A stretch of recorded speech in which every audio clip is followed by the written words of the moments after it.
Ladies and gentlemen, finally, we have gone live.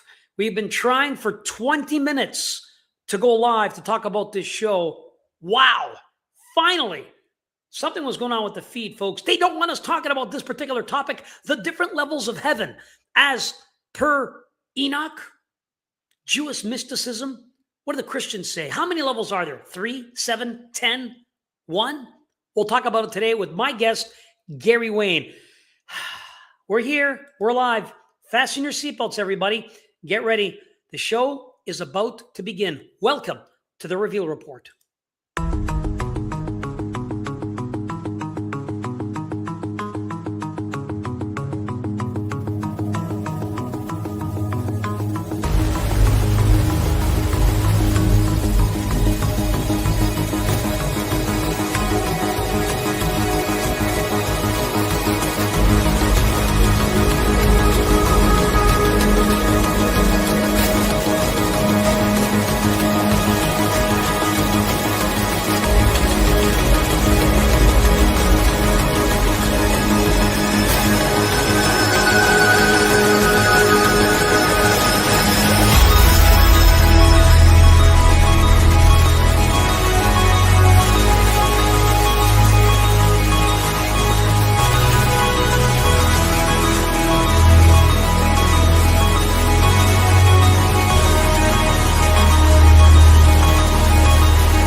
Unbelievable on a Monday. Man, 20 minutes to go live. I seen a message that was shocking. I never seen it before. I took a screenshot if people don't believe me, and I'll share it in the Patreon after show with everyone. I showed it to Gary because he couldn't believe it, but we were willing to go the extra mile. Thank you, Gary. We were going to record it, upload it while we did the after show.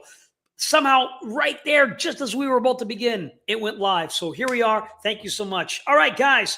It's those particular reasons specifically that there's no super chats or money to be made on YouTube with what we're doing anymore. It's amazing the amount of work, effort, energy, research that we have to do a show like this. And they just don't allow us to make anything whatsoever. It's bizarre.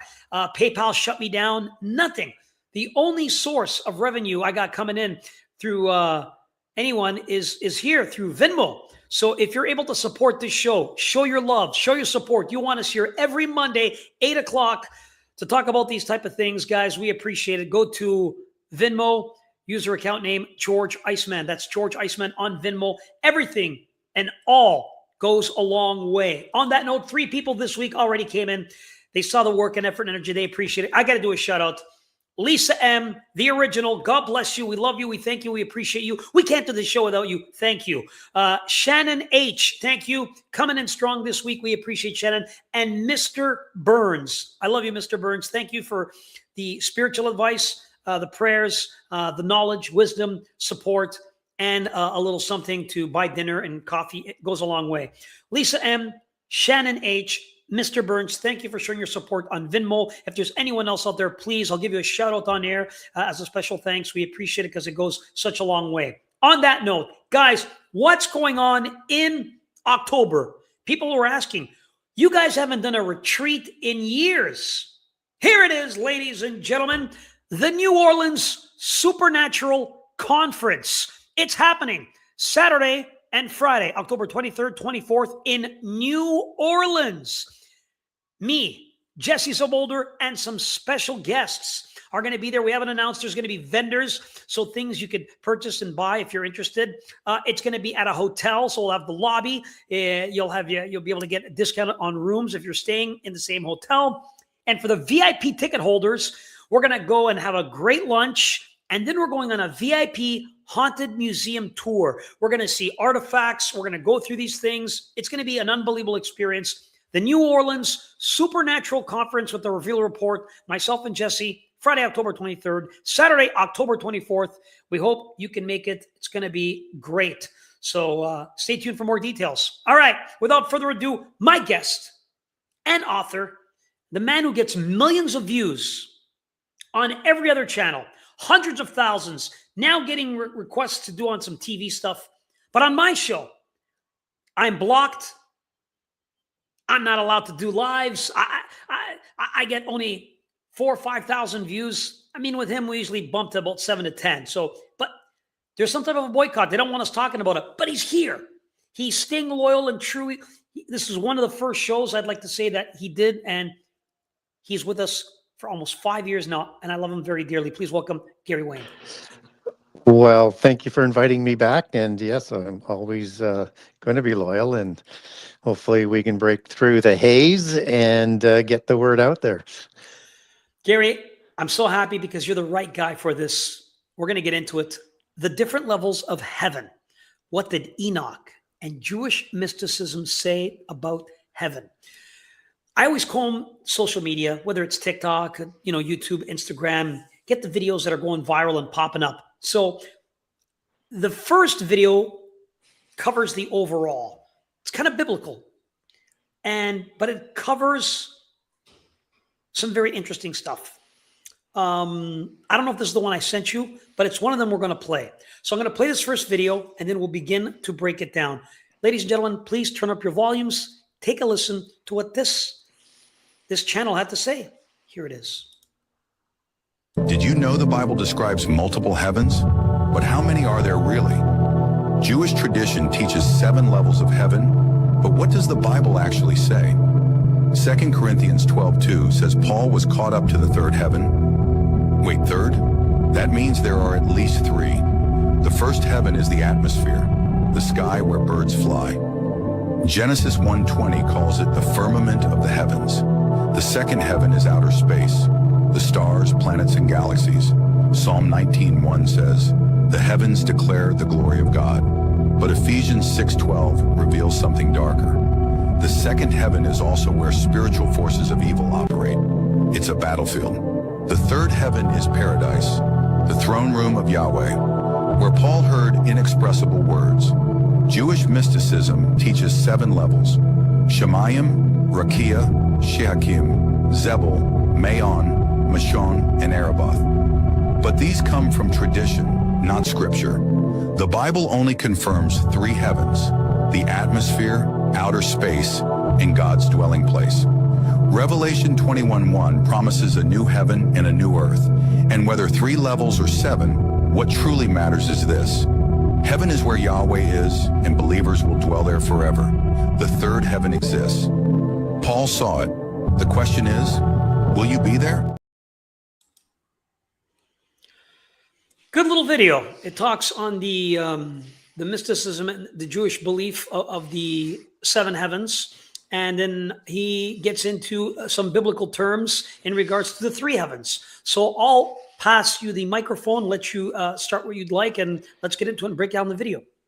Yeah, generally a pretty good video. I think they could clean up a few things and be a little bit more specific a little bit, but I like the general sort of tone. So the biblical aspect, as in canon, and not extra apocrypha or other type of scriptural books that are out there that would suggest a different number, limits it to 3.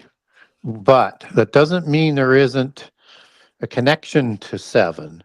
Mm-hmm. But we want to be very, very careful with what scripture says and what it doesn't say. So what I did like about the video is that it separated what the Bible says that there is 3. So in the Old Testament, we get the Hebrew word shemayim, which is heavens, is in the plural, versus shema, which is singular. And it's defined as similarly to what he said. So, but I'm just going to rephrase it because it's really important that we get specific on this. So where the interdimensional aspect of where God dwells, that part is sort of bang on. But now let's go down. So that's the 3rd heaven. So let's go down to the 1st heaven. And they did say the sky and they did say the firmament, but they were not quite as clear as what we ought to have been on that. So the firmament is called heaven in Genesis 1:8. Okay, so we know it's one of the heavens. And that first heaven is more than the sky, and it's more than the atmosphere. It includes all of the lights inside of the firmament that is the sun inward. So that means you have the sun, the moon, and 5 other planets, which gets to sort of number 7, which is kind of an interesting sort of connection there, as we'll look at a little bit later. And then the second heaven is outside the firmament. And so what that passage is talking about is that the dark angels or the fallen angels would populate outside the firmament, although biblically we don't really have that sort of case. It was a bit overstated, and I'm going to come back to that in just a second with the Ephesians passage that he had referenced. And even on the polytheist side, it doesn't seem like it's beyond the firmament. But again, he wasn't taking the firmament as far as the sun. So he's kind of saying, okay, right out of the atmosphere, then that's where they're working. So it's a bit of not quite accurate. So, but we need to have that as a basis for biblical understanding. So in Ephesians 6:12 that they're talking about, where he's talking about is high places. He doesn't say heavens there, at least in the King James Version Bible. I have to check the other passages, but high places. And it's a different word for heaven that's used more often in the Bible. So like in Matthew 24, where you have the powers of heaven being shaken, that's the Greek word oranos versus in this case apouranos. So it's connected, but not quite the same. And so it can mean celestial heaven as well. And the second one, Oranos, that we talked about, is mostly used for heaven, but again, it can talk about the other heavens as well in the Greek. So it's not as specific as we would like with the two words, and they kind of cross over. But high places is understood as where the rulers of darkness are ruling, and they are ruling in what they call the cosmotor, which is part of the passage there in the Greek as well. And that's rooted in the word cosmos, which follows right afterwards. Cosmos as being the universe. But again, we're not getting specific. Is that outside the firmament or just inside the firmament that the domain is? Because wherever that domain is, that's what Satan rules over. And what we do know is that Satan is the god of this earth and the god of the air. And he's the archon who rules over this. So when we look at the understanding of this, and you have against the cosmic powers up there, right? So again, that's the cosmos word coming into play. So we do have other passages that would get us up to the 7, but in a different sort of way. So I don't know whether you want me to go into that now or you want to play another video. I'm going to play another one before we get into that. And this one that I'm going to play it's going to touch first on Enoch's presentation, what Enoch thought. And then we'll go to the 7, or we could do the 7 first. Let's do the 7 and then the Enoch. So I'm going to play another video. It just a little bit more specific. It's a quick one in regards to the keys. So he goes into a little bit more into how to get into these heavens in the Jewish mysticism point of view. So take a listen. It's a quick one and hear what he has to say. The Gnostics taught that 7 heavens sit between you and the source. Each one is a checkpoint. In Gnostic cosmology, the Earth is at the bottom, above it, 7 heavens, the planetary spheres. Each one is ruled by an archon. Each archon is a gatekeeper. When the spark tries to ascend, it must pass each gate. Each gate demands a password, a name, a seal, a sign. The mystery school initiates were given these. The Orthodox Church was given a prayer. One was a key, one was a placeholder. Above the 7th heavens sits the 8th, where the prison ends. Comment decode for the 7 gates map. So he talks about each area is a key or a code or some type of to pass That's what what they teach, and it's these 7 levels. Earth is 8, 7 levels, and there's an archon on each one. This is getting very deep, very occultic, very quickly. Yes. Now what you're taught, because the simplicity is, oh, you pass away, and then you go to heaven, or maybe a purgatory. They talk about, the Catholics talk about that a lot. So Yep. where do you want to take it from there? I'll let you Yeah, go. well, and the Gnostics, as he said, do believe in those 7 heavens. They do. And that's absolutely accurate. And it's made up of 7 domes or 7 spheres. And you'll hear people using both terms. It might have something to do with whether or not it's a flat Earth or a globe relationship in terms of how the terms are sort of used that are out there. But the highest dome is in the Sumerian 7 outer layers, which is a comparative to the Gnostic one, is the highest dome of Anu, the chief god. And the middle domes are where the Gigi watchers are, or watchers as in archons. So you see a bit of a relationship there, but 7 of those particular domes are not written within the Bible. So this is clearly a Gnostic version. Yes. And we also get in Second Enoch something similar, but that's very much a corrupted Enoch version, and is more of a Gnostic Enoch version. You get names of gods like Zeus and things like that. And we're It going to really get into goes, that. Yeah. yeah. So, but that has 10 heavens, but there's 3 that are below, and then there's the 3 that are sort of separated at the top. So you could get there as 7 within Second Enoch. But First Enoch has something that's also interesting, where you have not 7 heavens that are talked about. What is talked about in chapter 76, verse 1, is you have the 4 presences, or the 4 winds, or the 4 spirits, or the 4 riders of prophecy. And I think I've probably mentioned that in the past. These are 4 archangels. So archon, archangel, we're starting to talk a similar language. And then each of those 4 control 3 portals. That would get you to 7. That's really the only way, because there's 3 in each. So each one has 3 different windows or portals. And we do get windows biblically, which is how you might get to 7. And biblically, you would have passages like in Malachi 3:10 that's going to talk about the windows of heaven for, all these blessings, and the windows of heaven for treasures. But as you take that out, you have Deuteronomy 8 working with these blessings, because Malachi is referring to a blessing of rain, just as Deuteronomy 8:12 does. So it's a window of additional rain. And so let's count that as the second one.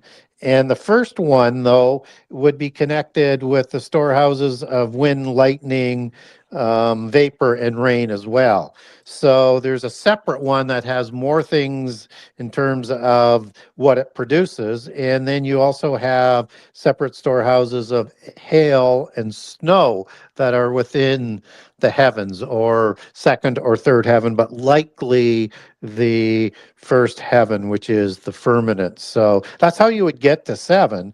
And what's interesting as well in Genesis 7:11 is you have windows, Arabah is the Hebrew there, that was open for the flood. But now you have all of these other things that could be opened as well, not just the rain, but you've got all of these other catastrophes that are hitting, that is talked about in most other accounts of the flood, like with volcanoes and earthquakes and other things that are taking place, especially with the hailstones. Yeah. Yeah. It's unbelievable how it's broken down. And I just got to say, from someone who's new and a novice, just turning into our channel, who isn't aware of a lot of stuff or the occult, when you hear this sounds like a video game. Yeah. Because you have to get to certain levels, Yeah. and you have to have a code or a Yeah. path, or a sigil or a mark of some kind to get to the next one, to the next one, to the next one. And I mean, that's the way to get into heaven. And Yeah. if you look at all these video games that they create, I'm It's a quest. wondering where they get the idea or the vision. Is it from this nature, that the Gnostics? Because Yeah. like in all these, you got to go level 1, level 2 to make Yeah. to the ultimate final level to get the big win. What are your thoughts on that? Absolutely, it is. It's all based on that and on the allegorical quest, like you have in the Grail tales and things like that. Yeah. And it's about earning your way and knowledge and getting the keys to keep going forward. And the keys, typically as you're learning the 7 secrets of immortality that we talked about on the other show. Yeah. That they're trying to get to. And so all of that is, again, polytheist imagery that we see used in entertainment, in this case video games, and it's all sort of based on that. Now they may take some artistic license and there'd be many more levels and things like that, but it's not unusual for that system to divide a degree into multiple levels. Classic example would be the York Rite dividing 11 times in each one to create the Scottish Rite, right? Yeah. That's a part of the MO in terms of the steps of learning that knowledge up those degrees of wisdom, because wisdom and immortality are the 2 keys in polytheism for godhood within the physical universe, but not in the heaven where God lives. So somewhere between the firmament and the earth, and maybe even outside in the rest of the physical universe, but not in another dimension where heaven is. It's some wild stuff if you're tuning in and listening to this. And it's out there, and we have to touch on it because people have different theories. Occultically, we'll look at usually the 3 heavens, and we Yeah. talk about the battle between the angels and demons. Me and you're going to Yeah. touch on that.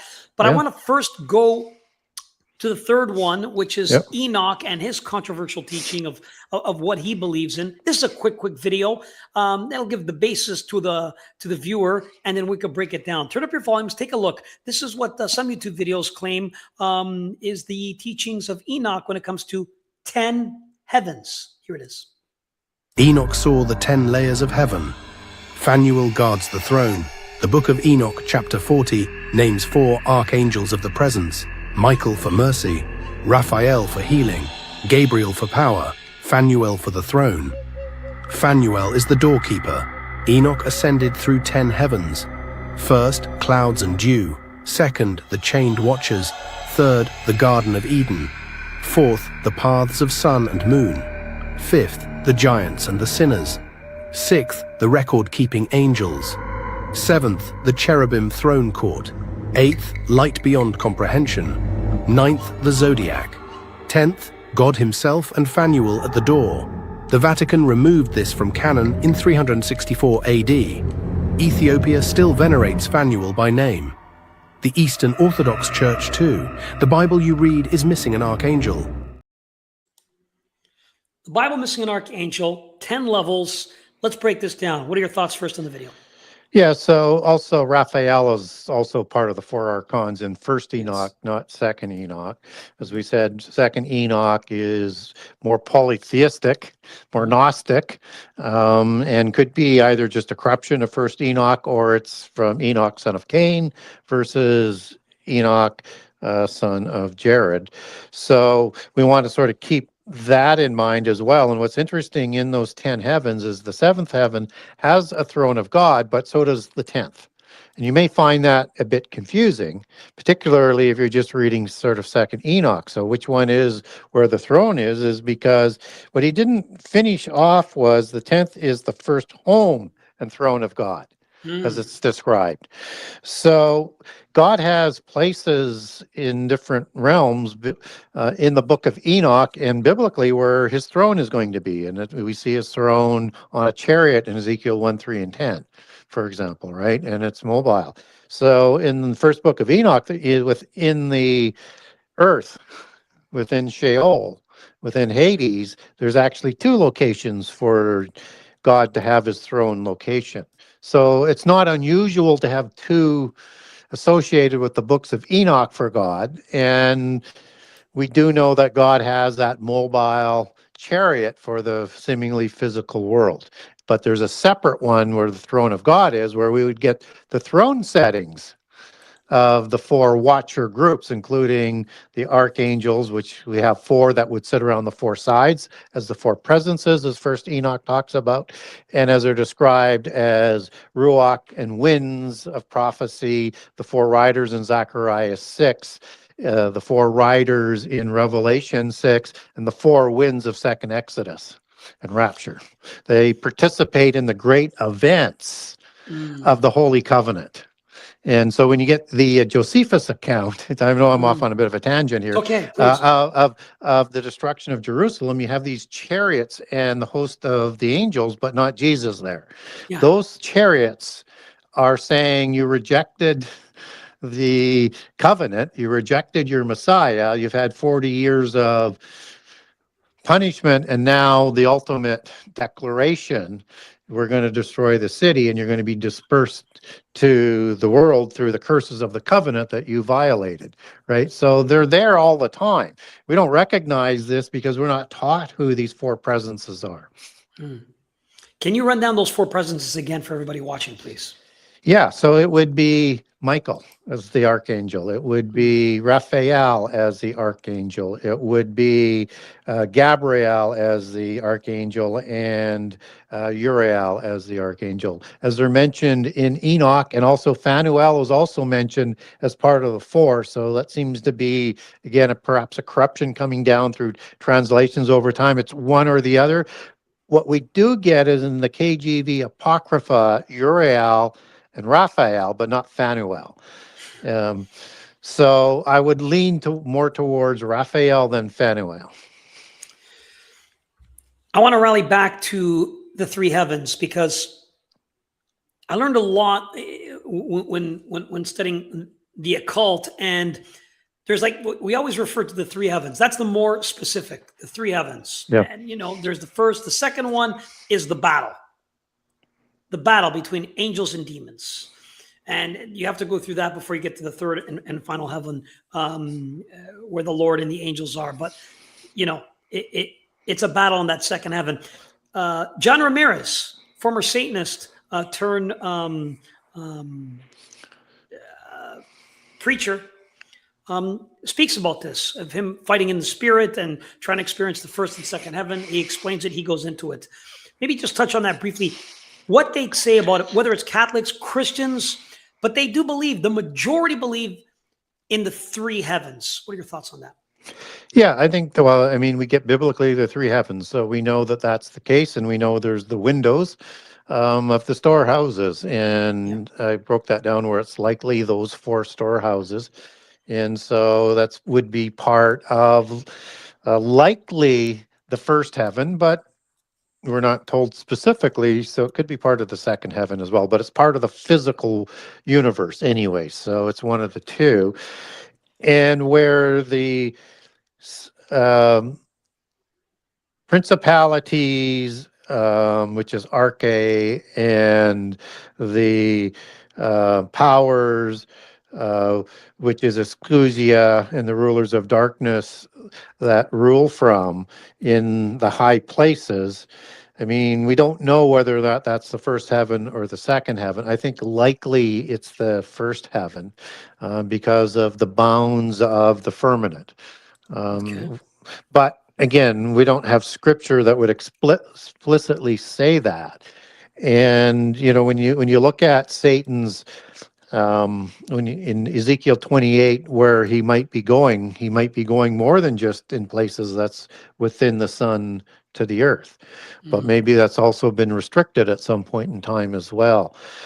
But it just seems to fit that where they have control of is within the firmament, but not outside the firmament. So no scripture, but I would lean that direction versus the second heavens. And where the war would take place, I think we're going to see that in the end time, again, in Revelation 12. But they're also trying to storm interdimensionally into heaven.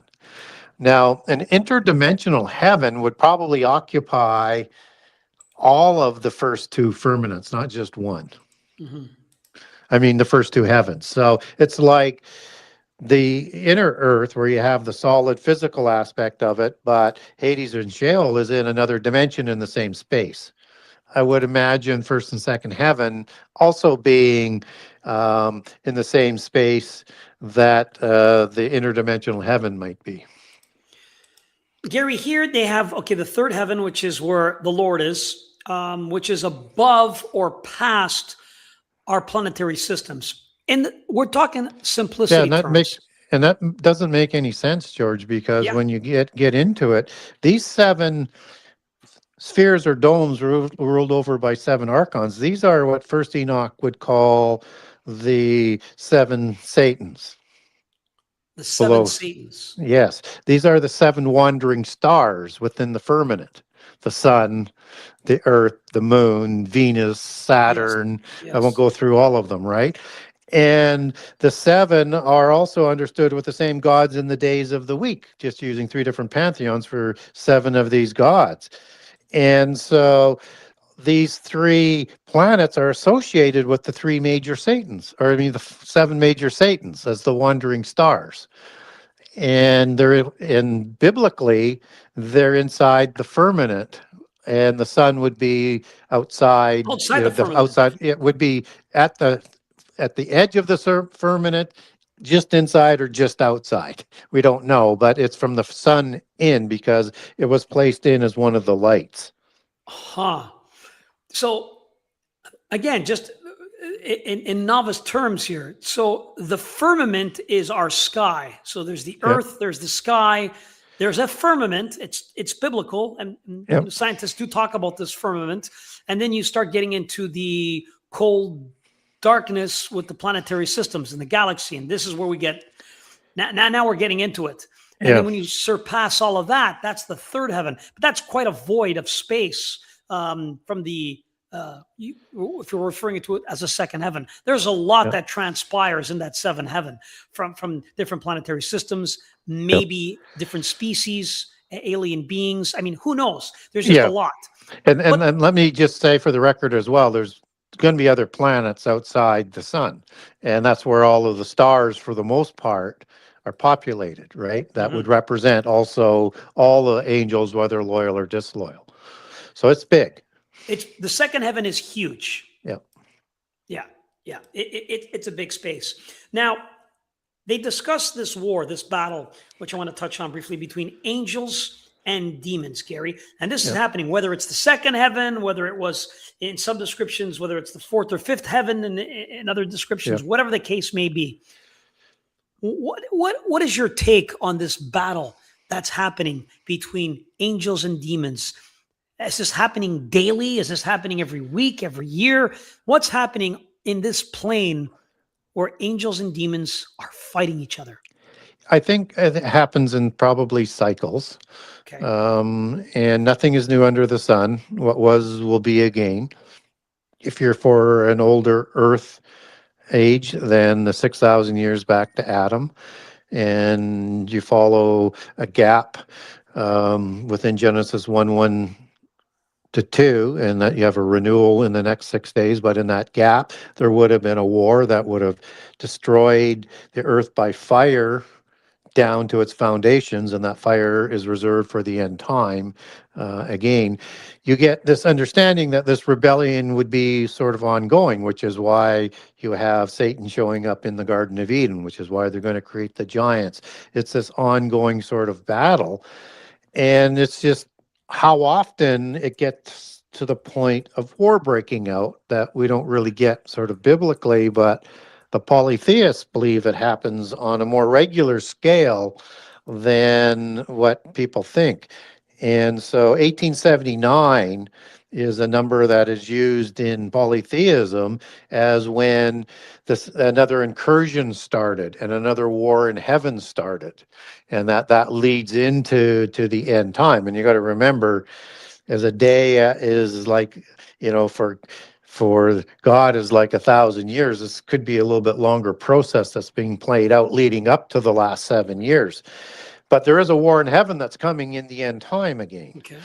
And so whether or not the polytheists are right, that there was another breaking of the veil, a breaking of loose into a bit of a war and some more violations against creation, because they say in that year that you had more giants that were created, more spirits offspring that's created. This is the age of the announcement of theosophy as a sign of that new age, of the sign of that incursion that is starting to take place there. This is the same time period that the altar of Zeus began, right?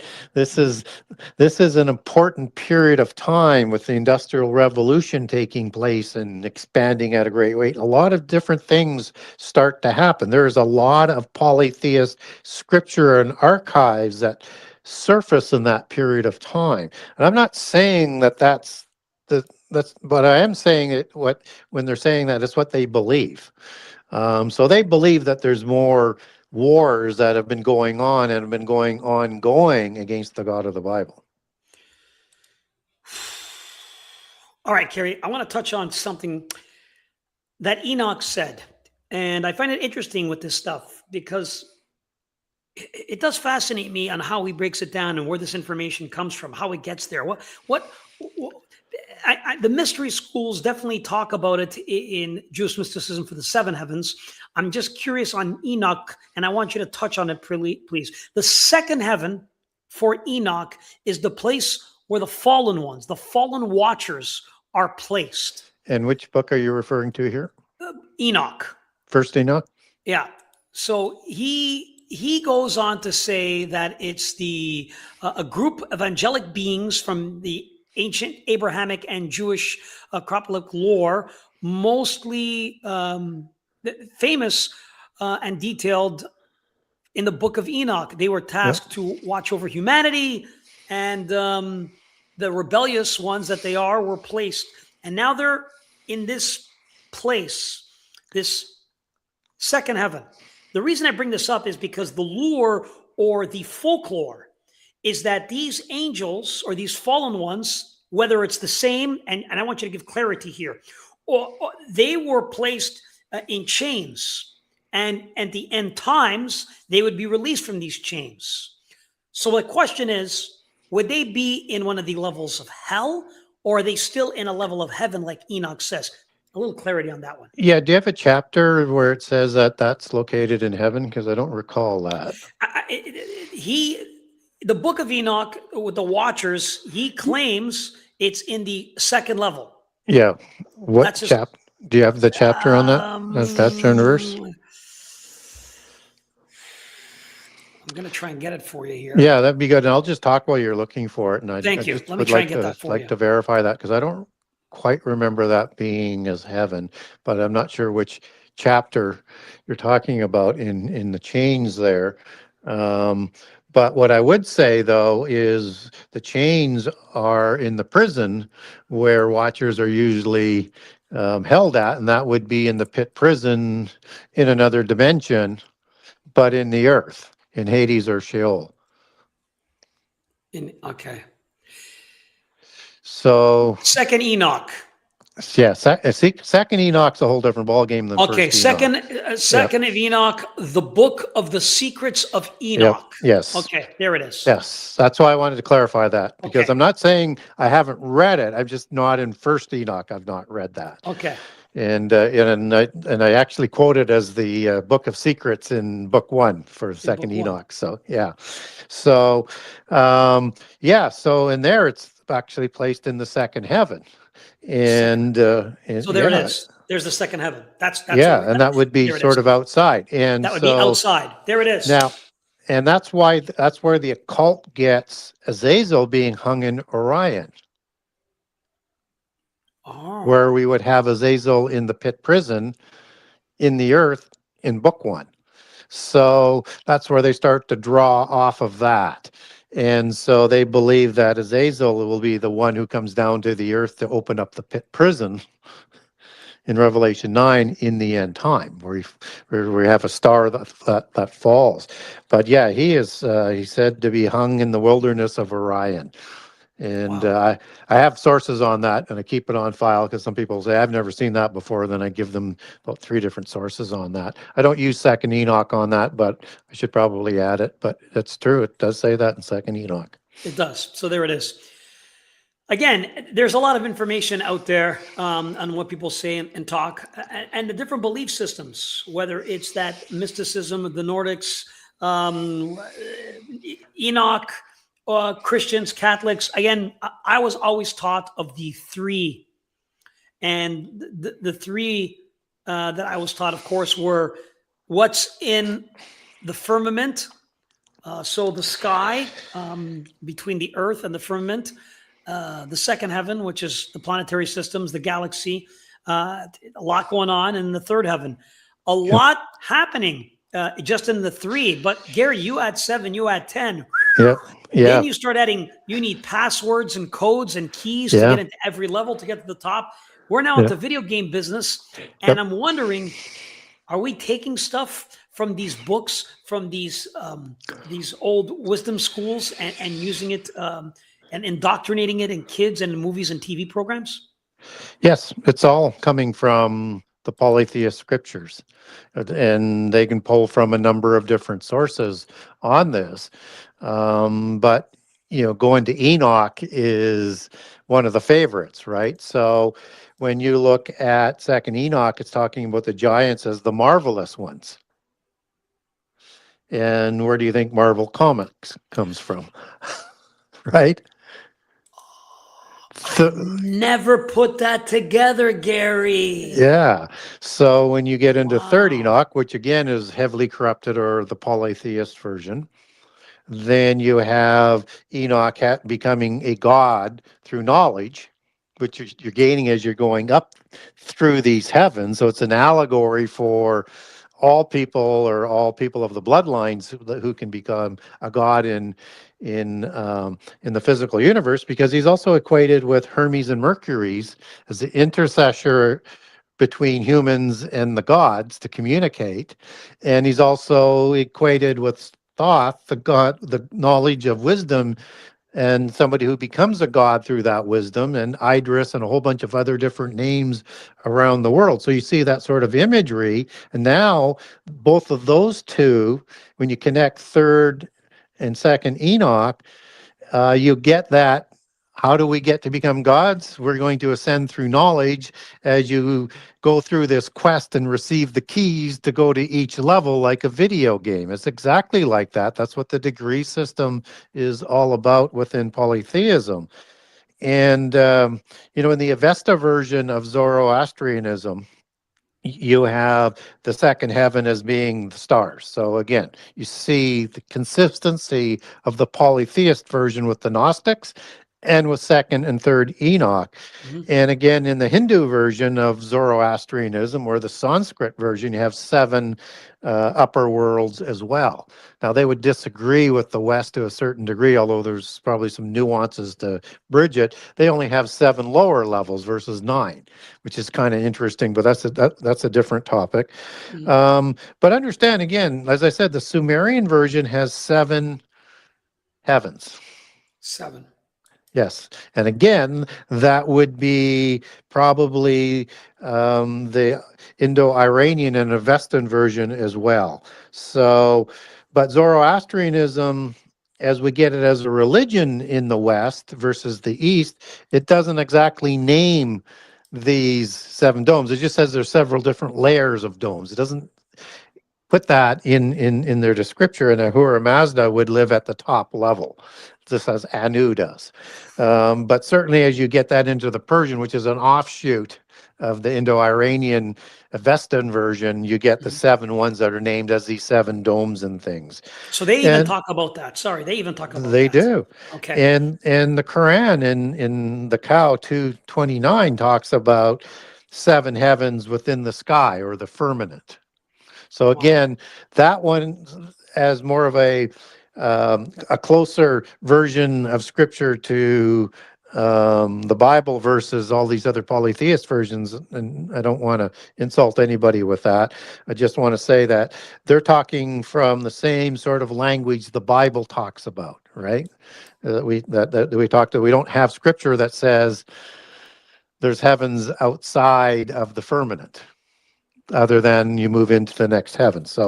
Um, so we have all of those as sort of constants in this Gnostic version. As I said, 7 domes, and so even in the Greek and Roman pantheons and religions, you have 7 concentric spheres as part of the Oh, heavens. there So it is. again, you see the The consistency consistency of the of the 7. old religion, right? All the Yes. way through. Yeah. And they're also connected into attaching the 7 planets, particularly out of the Latin pantheon, to these archons, and they also connect with those 7 wandering stars or planets like Saturn and Venus and the moon, the eye.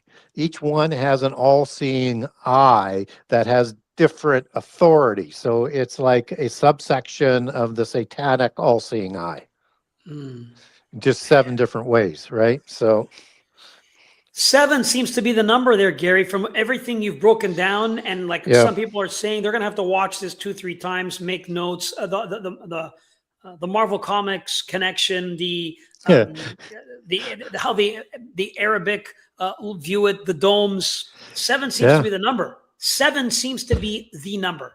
yeah. 7 and 8 are always the numbers. 7 Uh, and 8 is always the numbers. But Yes, from this show, because you have to remember in the larger sort of polytheist understanding, Satan is the god.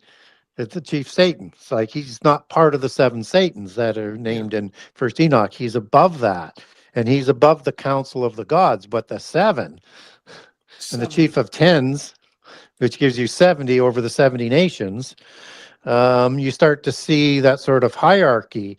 And 8 is also the number of Sabbaths in the wheel worship that is kind of associated with that concentric sort of rings as you see being utilized. And that concentric sort of rings also is what is used to do the timing, particularly with the Aztecs and Quiche Maya with their calendar.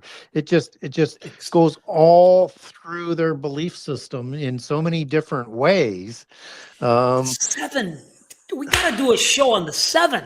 yeah, 7 days in a yeah, week. yeah. And Gary, they use 7 numbers for a phone number? and they use 3 pantheons for the days of the week. They're using Norse, Yeah. they're using Latin, and they're using Greek. But they could have gone, and it shows they're all the same gods around the world. They could have gone to any polytheist pantheon and pulled that out. Man.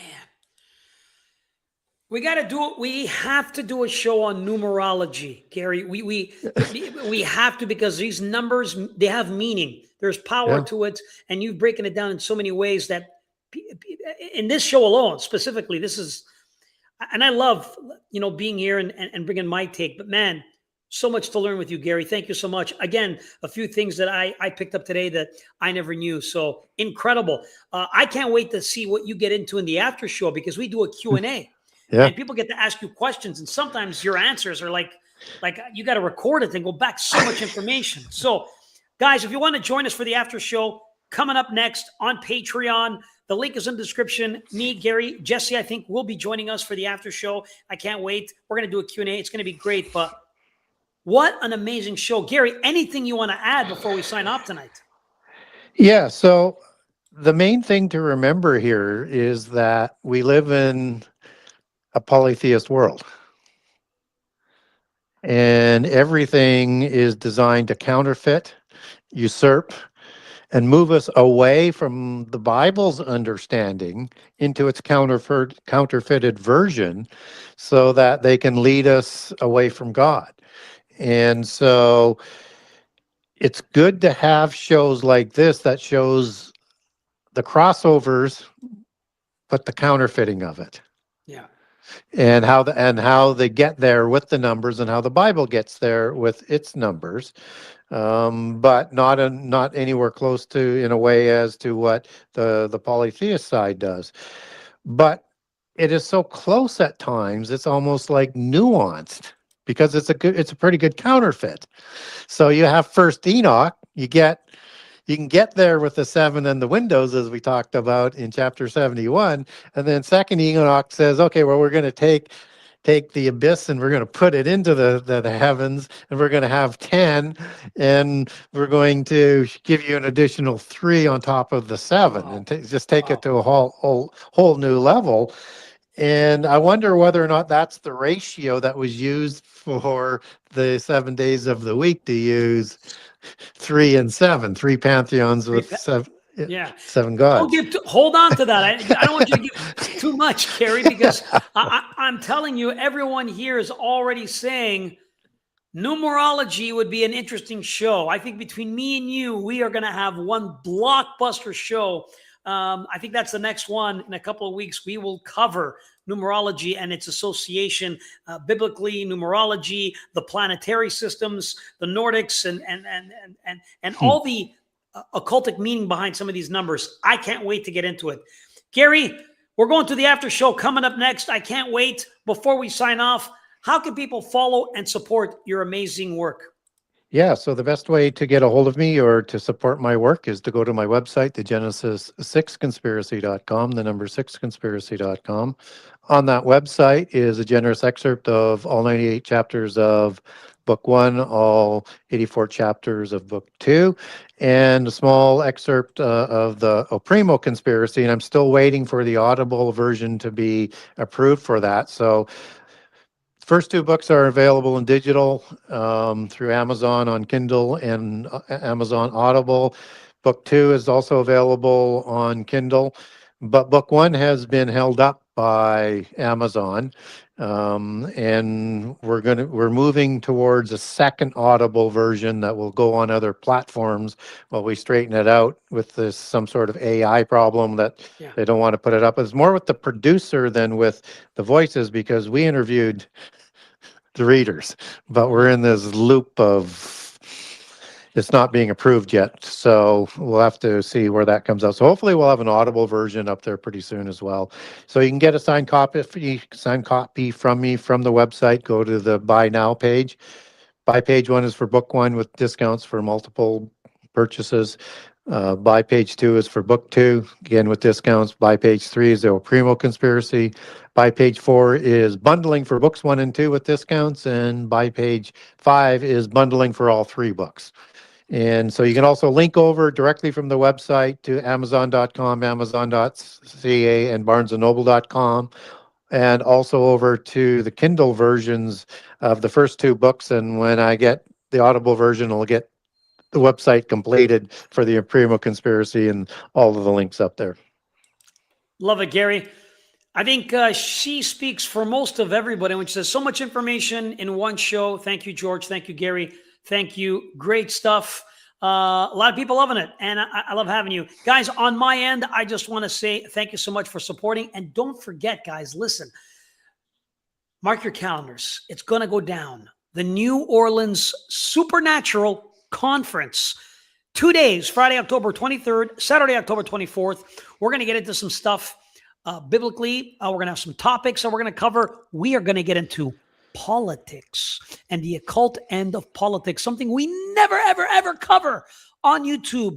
But we're going to get into that. We're going to take some time and talk about the occultic end of politics. And for the VIP ticket holders, you're going to get on a haunted museum tour. You're going to have lunch with us. It's going to be a great talk. A lot of is going to be going on. And guys, if you can't support me, please do. Everything goes a long way on Venmo at George Iceman. If you like this show and you want more topics like this and great information, send a little something. It goes a long way, and I appreciate the support. All right, guys, on behalf of Gary Wayne and myself, I want to thank you all for watching. We hope to see you on the after show. Until next time, God bless and good night, everyone. Good night.